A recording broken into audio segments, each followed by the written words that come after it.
commencer le bilan lecture à proprement parler, je tenais juste à vous dire que j'ai créé un sondage avec Google pour savoir quel jour vous préférez que je poste mes vidéos, parce que vous l'aurez remarqué, sur YouTube généralement c'est le mercredi et le dimanche, ce qui fait que les autres jours de la semaine on n'a pas grand chose à se mettre sous la dent.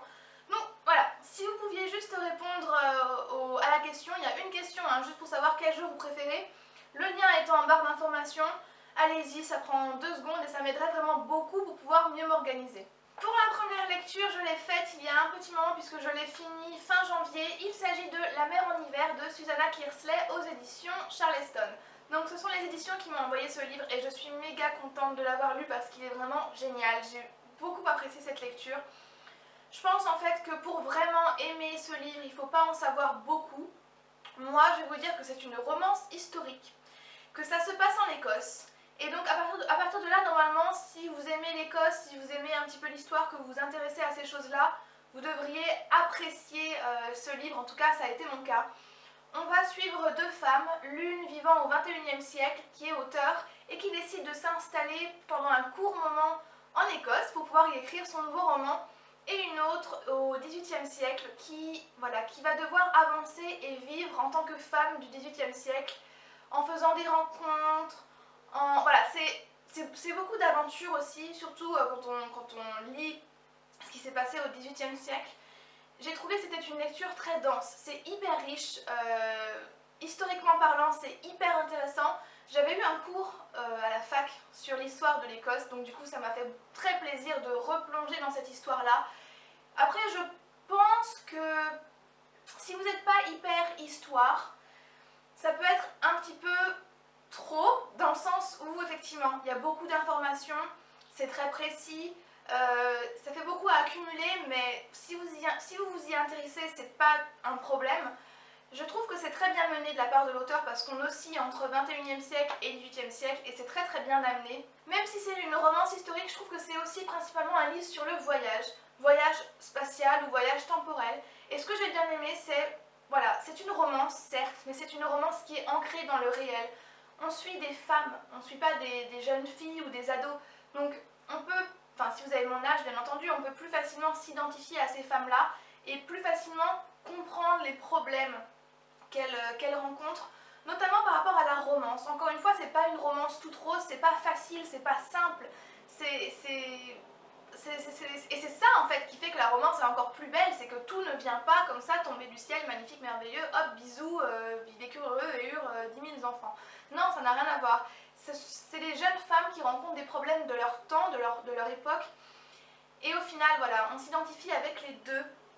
Et j'ai trouvé que c'était une lecture adulte. Donc si vous aussi vous en avez marre de ces lectures jeunesse avec des romances un peu cucu, je vous le conseille vraiment. Et en prime, il y a une petite surprise à la fin du livre avec une petite révélation qui embellit toute cette lecture et qui fait que on a passé vraiment un excellent moment.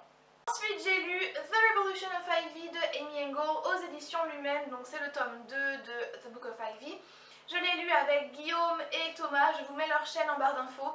Et on a eu des avis plus ou moins divergents sur ce livre, en sachant que moi je l'ai détesté, Guillaume l'a moyennement aimé en disant que c'était rien de bien folichon, et Thomas l'a plutôt bien aimé. Donc je vous invite à aller voir leur chaîne et de regarder quand est-ce qu'ils en parleront pour avoir d'autres avis sur ce livre, parce que le mien va être vraiment très mauvais.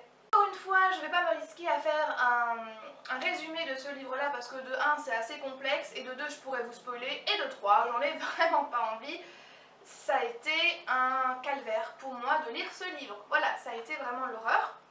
Alors je le sentais, hein, je sentais que j'allais pas aimer ce livre, mais alors à ce point-là, vraiment, ça vomit la niaiserie en fait. C'est horrible, c'est vraiment horrible. Je vous parlais d'un livre adulte il y a 5 minutes et là on est typiquement dans du jeunesse avec une romance. Mais en fait c'est même pas une romance jeunesse, en fait c'est une romance, on ne sait pas d'où elle sort, ça n'existe pas.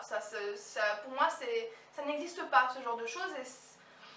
Alors je sais qu'on lit des livres pour s'évader, pour rêver à autre chose, mais moi j'ai plus l'impression que ça nous donne de faux espoirs entre guillemets et que ça nous fait miroiter les choses. Bref. Pour être un peu plus précise, parce que j'ai pris des notes quand même, j'ai trouvé que ce livre était incroyable. prévisible. Voilà, c'est quoi ce livre? Elle est où l'action, hein? Où est passée l'action? Là, c'est même pas où est Charlie, c'est où est l'action de ce livre. Concrètement, vous trouvez ça normal que le gros de l'histoire se joue sur les 50 dernières pages? Sérieux, sur un livre qui fait 300 pages? Non mais vraiment, ça m'a vraiment énervée. À la fin du tome 1, Ivy prend une décision. Elle fait un choix. Ok, il n'est pas facile ce choix, je suis d'accord. Mais à ce moment-là, quand tu prends une décision, tu t'y tiens et tu fais pas chier ton monde. Parce que là, du coup, dans ce tome 2, elle passe les 3/4 du livre à regretter le choix qu'elle a fait, ou alors à en parler. Oh, si j'avais fait ci, si j'avais fait ça, si j'avais fait ci. Voilà. Voilà, donc soit tu fais un choix, soit t'en fais pas, et t'arrêtes de faire chier parce que franchement, non quoi. J'ai trouvé ça facile, vraiment facile. Donc il y a beaucoup de répétitions. Ivy, elle radote, clairement, hein, donc ça va avec le fait qu'elle regrette son choix, qu'elle repense à sa vie d'avant, etc. Alors qu'au contraire, il faudrait qu'elle aille de l'avant, tout simplement. Donc j'ai trouvé aussi que c'était très manichéen, puisque c'est soit noir, soit blanc. Donc les méchants sont très méchants, hein, sans aucune possibilité de rédemption, absolument aucune, puisqu'ils sont méchants.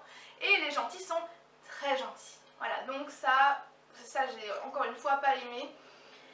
Et bon bah voilà, le seul point positif de ce livre, c'est qu'effectivement il se lit vite. Donc moi, j'ai pas du tout aimé et je l'ai lu en 3 jours. Donc imaginez si vous aimez le livre, je pense que vous l'aurez lu en une après-midi. Ça se lit mais vraiment hyper vite, hein, c'est vraiment abusé. Et bon bah voilà, une énorme déception. Enfin c'est même pas que je suis déçue, c'est que c'est... Franchement, pendant l'action finale, j'aurais pu lire le programme TéléZ du samedi soir que c'était pareil. Ça ne me faisait ni chaud ni froid. C'est agaçant, enfin surtout que je l'ai payé quand même au prix fort. Donc bon, je suis désolée, je me suis un petit peu énervée, mais parce que ça... Enfin, vraiment, franchement, voilà, non, je suis désolée, moi j'ai détesté. Dites-moi vous si vous avez aimé ce tome 2, histoire qu'on en parle, parce que je suis vraiment curieuse de savoir... de connaître vos avis et de pouvoir discuter. Ça se trouve, je suis passée à côté d'un truc totalement, hein, ça se trouve, voilà. Mais bon, pour moi, ça l'a vraiment, mais vraiment pas fait. Après cette lecture très décevante, j'avais besoin d'un truc que je savais que j'allais aimer ou au moins apprécier. Du coup, je me suis fait une petite relecture avec Rouge Métro de Claudine Gallia aux éditions Le Rouergue. Voilà, c'est ça. Alors, comme je vous l'ai dit, je l'ai déjà lu au collège ce livre et ce livre avait complètement bouleversé ma vision des personnes qui vivent dans la rue, puisque c'est un livre qui aborde justement les SDF, les personnes qui font la manche. Et je trouvais que c'était un thème très peu abordé dans les livres ou survolé, hein, on va pas se le cacher, c'est quelque chose qu'on voit tous les jours nous dans la rue, mais au final on en parle très peu. C'est un peu tabou, hein, ce genre de sujet, et je trouvais que ce livre très court, pas pour enfants mais pour ados, abordait très bien ce sujet. En le relisant quelques années plus tard, je n'ai pas eu le coup de cœur que j'avais eu la première fois que je l'ai lu, mais encore une fois, j'ai trouvé d'autres points positifs, notamment le style de l'auteur, puisqu'en fait on est dans... on va suivre une ado qui est au collège et qui prend tous les jours le métro. Et qui dit métro dit personnes qui font la manche, et cette jeune fille s'attarde toujours vers ces personnes-là, elle écoute ce que ces personnes ont à dire, et il y a un soir où elle va prendre le métro et ce voyage-là ne va clairement pas ressembler aux autres. Donc j'ai beaucoup aimé ça, j'ai beaucoup aimé le suspense qui est créé par l'auteur, parce qu'en fait on est dans la tête de cette jeune fille-là et c'est je sais pas comment on dit en français, en anglais c'est stream of consciousness, c'est-à-dire que c'est le fil de la pensée, voilà tout simplement.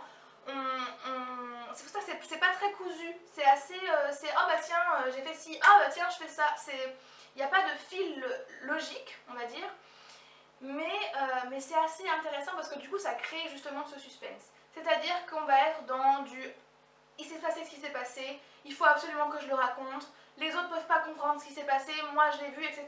Et c'est ça pendant une bonne partie du livre, mais bon vu que c'est court ça passe. Et à la fin, on a enfin ce qui s'est passé, l'événement qui a eu lieu. Donc ça, j'ai bien aimé.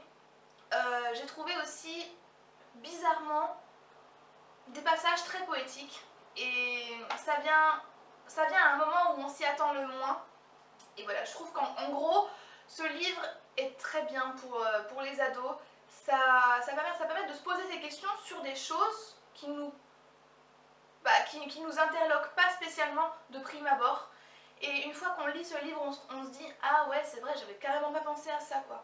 Donc voilà, j'ai beaucoup aimé ce livre pour ça, je le recommande pour tout le monde en fait. Je pense que c'est intéressant de le lire vu le thème qu'il aborde.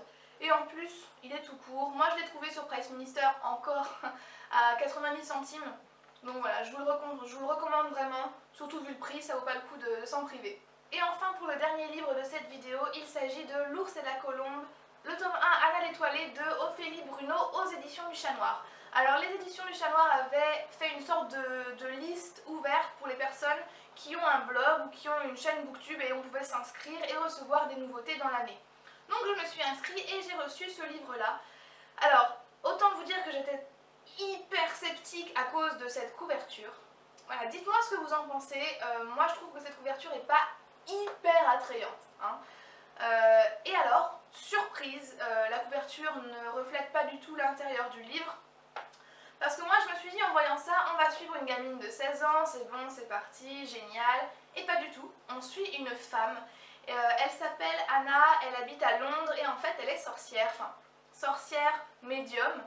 Et elle va être appelée par un homme d'Espagne qui va avoir besoin d'elle pour exorciser sa maison puisqu'il y a un fantôme qui rôde dans sa maison. Et voilà, ça va être une sorte d'enquête pour savoir qui est ce fantôme, pourquoi il rôde encore dans cette maison et surtout pourquoi il est aussi agressif envers le propriétaire de la maison. Et j'ai beaucoup aimé.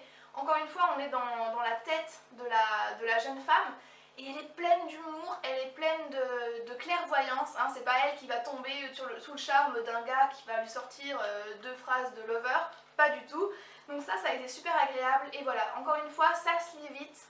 Alors la fin est pas incroyable, clairement, mais ça se finit. Même si c'est un tome 1, je pense que ça pourrait limite être un one shot parce que ça se finit, donc c'est vachement bien, c'est concis. Alors j'ai préféré la première partie avec l'enquête, le fantôme, etc. à la deuxième partie qui est plus exorcisme, tout ça.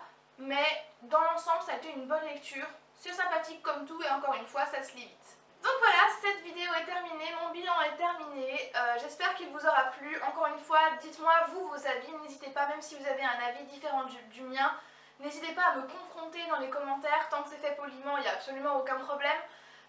Encore une fois, merci de regarder cette vidéo, merci d'être de plus en plus nombreux sur ma chaîne, ça me fait vraiment hyper plaisir, merci beaucoup. Je vous fais à tous de très gros bisous et je vous dis à bientôt dans une prochaine vidéo. Bye bye.